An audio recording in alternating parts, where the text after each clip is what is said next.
Perintah Allah Subhanahu wa taala. Sponsor memperingati Maulid Nabi ini adalah Nabi Muhammad sallallahu alaihi wasallam atas perintah Allah Subhanahu wa taala. Kalau kita bertanya, apakah pernah Nabi Muhammad sallallahu alaihi wasallam atau para sahabat mengumpulkan orang banyak memperingati hari lahirnya? Kita lihat di kitab-kitab hadis, mulai Bukhari, Nasai, Muslim dan lain sebagainya sampai Robek, tidak akan kita dapati tentang Rasulullah memperingati hari lahirnya dengan mengumpulkan orang dengan upacara sebagaimana sore hari ini. Nabi Muhammad sallallahu alaihi wasallam memperingati hari lahirnya dia dengan berpuasa hari Senin. Kita sebut, orang Jawa mengatakan itu puasa weton. Rasulullah sallallahu alaihi wasallam juga puasa hari Kamis. Mengapa Nabi puasa hari Kamis? Karena saya sangat bahagia pada saat hari Kamis itu dilaporkan amalan-amalan manusia kepada Allah Subhanahu wa taala, dan saya sangat senang apabila amalan saya dilaporkan kepada Allah Subhanahu wa taala ketika itu saya dalam keadaan berpuasa. Jadi Rasul memperingati hari lahirnya itu dengan berpuasa. Lalu bagaimana kita-kita yang mengadakan Maulid Nabi? Apakah hitam, kuning, hijau dan lain sebagainya? Ini tidak diatur oleh Rasulullah sallallahu alaihi wasallam. Bergantung kepada kreasi kita. Bagaimana kita menghormati orang yang kita cintai. Sosok Rasul sallallahu alaihi wasallam, idola orang mukmin, tidak ada satupun kesalahan. Rasul apabila melakukan kesalahan langsung diluruskan oleh Allah Subhanahu wa taala. Itu yang namanya pribadi maksum. Kalau kita melakukan kesalahan, siapa yang meluruskan kita? Bisa-bisa sampai mati kita tidak tahu apa yang kita lakukan itu salah, sampai-sampai kita ini belum minta ampun kepada Allah Subhanahu wa taala.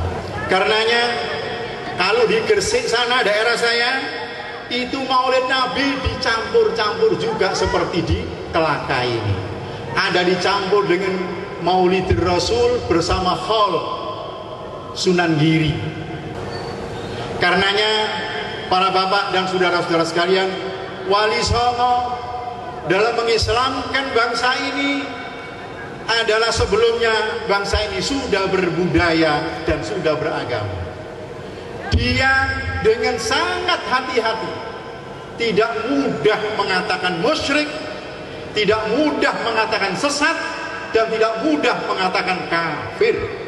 Tetapi perilaku-perilaku yang tidak sejalan dengan Islam itu dia bimbing sedikit demi sedikit sampai tidak terasa kalau dia sudah beriman dan melakukan itu adalah syariat Islam, bimbingan Rasulullah Muhammad sallallahu alaihi wasallam. Karenanya kita sekalian sama-sama ngaji, kita sekalian sama-sama pernah mondok, jangan terlampau menganggap pinter dewe terus goblok no yang lain, kemudian mengkafirkan yang lain, memvonis orang lain sesat. Selama berpegang pada Al-Quran, selama berpegang pada sunnah Rasul sallallahu alaihi wa alihi, maka tidak ada satu kesesatan pun. Kalau kita teliti siapa yang paling berwenang menentukan kebijakan negara ini adalah tiga. Pertama, legislatif. Yang kedua, eksekutif. Yang ketiga adalah yudikatif. Pemerintah, DPR, MPR, dan pengadilan. Tiga inilah yang namanya penyelenggara negara. Majelis Ulama pusat, daerah maupun kecamatan adalah bukan lembaga penyelenggara negara. Oleh karenanya jangan terlalu mengvonis tentang sesuatu sesat. Kita berbeda pendapat di dalam agama ini lumrah, dan medianya adalah bahsul masail. Mari kita perbincangkan di sana sehingga umat ini menjadi cerdas, tidak diperbodoh. Sebagaimana Ahmad Syauqi mengatakan, innal hayat aqidatun wa jihadun. Hakikat hidup ini adalah kepercayaan, keyakinan dan perjuangan. Apa yang diyakini benar berdasarkan Al-Quran dan As-Sunnah, wajib kita untuk memperjuangkan.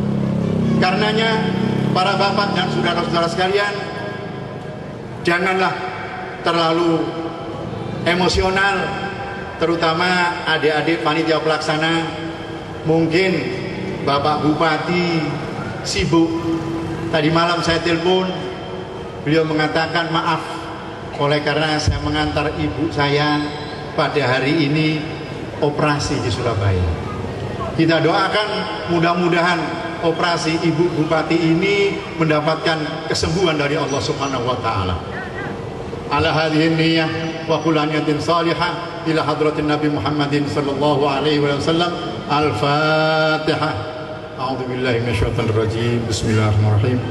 Alhamdulillahirabbil alamin arrahmanir rahim maliki yaumiddin. Iyyaka na'budu wa iyyaka nasta'in ihdinas siratal mustaqim. Shiratal ladzina an'amta 'alaihim ghairil maghdubi 'alaihim waladdallin. Amin.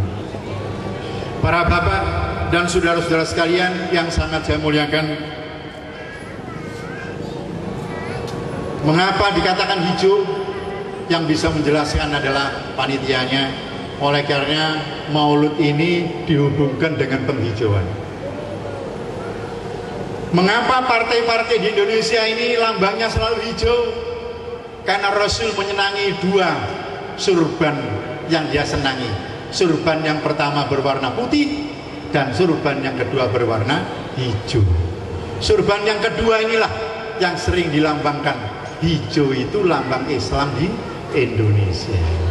Karenanya kalau ada hijau royo-royo itu melambangkan bahwa kelompok Muslim, kelompok pengikut Muhammad Sallallahu Alaihi Wasallam. Para bapak dan saudara-saudara sekalian, marilah jangan kita suudzon kepada pemerintah daerah. Saya dekat betul kepada beliau-beliaunya, bahwa mereka orang-orang baik. Mungkin saja koordinasi panitia ini dengan pemerintah daerah kurang akrab dan kurang matang. Kami harapkan untuk kegiatan-kegiatan mendatang supaya lebih akrab dan lebih matang lagi, sehingga dukungan yang demikian ini dapat didukung oleh seluruh elemen masyarakat, baik itu rakyat maupun pemerintah. Pada hakikatnya adanya pemerintah adalah untuk mengayomi rakyat. Rakyat pun tanpa pemerintah tidak akan bisa aman dan tidak akan bisa sejahtera. Satu hadis Nabi SAW, idkhalus surur ila qulubil mu'min shadaqah. Memberikan kegembiraan pada hati orang mukmin itu adalah sedekah. Kalau tadi ada kegiatan jaran kencang dan kegiatan-kegiatan yang lain yang pada hakikatnya itu memberikan kesempatan mereka-mereka yang punya seni budaya untuk tampil dan yang lain menonton dengan gembira, maka itu merupakan memasukkan kebahagiaan dalam hati seorang mukmin. Itu adalah suatu sedekah. Dan kita melihat TV, koran muak sebenarnya dengan adanya pertikaian politik di tingkat Jakarta. Ini merupakan mengendorkan sepaneng itu supaya kita tidak terlalu tegang mengikuti politik di Jakarta itu, ya. Sehingga hal-hal yang demikian ini mengendorkan juga, calling down untuk kita bisa tidak terlalu tegang mikirkan yang Jakarta rebutan jadi calon presiden dan wakil presiden. Kita doakan mudah-mudahan maksud daripada bapak-bapak kita bermanfaat bagi kita sekalian. Para bapak dan saudara-saudara sekalian yang sangat saya muliakan, melihat sesuatu kegiatan janganlah dilihat dari gambarnya saja, jangan dilihat dari lambangnya saja. Kalau kita melihat dari usul fikih bahwa segala sesuatu itu dilihat dari tujuannya. Kalau tujuannya bagus, maka bagus kegiatan itu. Al-umur bimaqasidiha. Segala sesuatu itu apa tujuannya itu? Kalau tujuannya itu bagus menurut kacamata syariat Rasul sallallahu alaihi wasallam, maka itu bagus. Tapi kalau tujuannya negatif, hanya sekedar dibuat kendaraan untuk mukul sana mukul sini, maka tujuan yang negatif itu yang tahu adalah Allah Subhanahu wa ta'ala. Kita hanya lihat gambarnya saja. Nahnu nahkumu bil dhawahir wallahu yatawallas sarair. Kita ini hanya menghukumi yang tampak-tampak saja. Yang batin itu urusan Allah Subhanahu wa ta'ala. Marilah para bapak dan saudara-saudara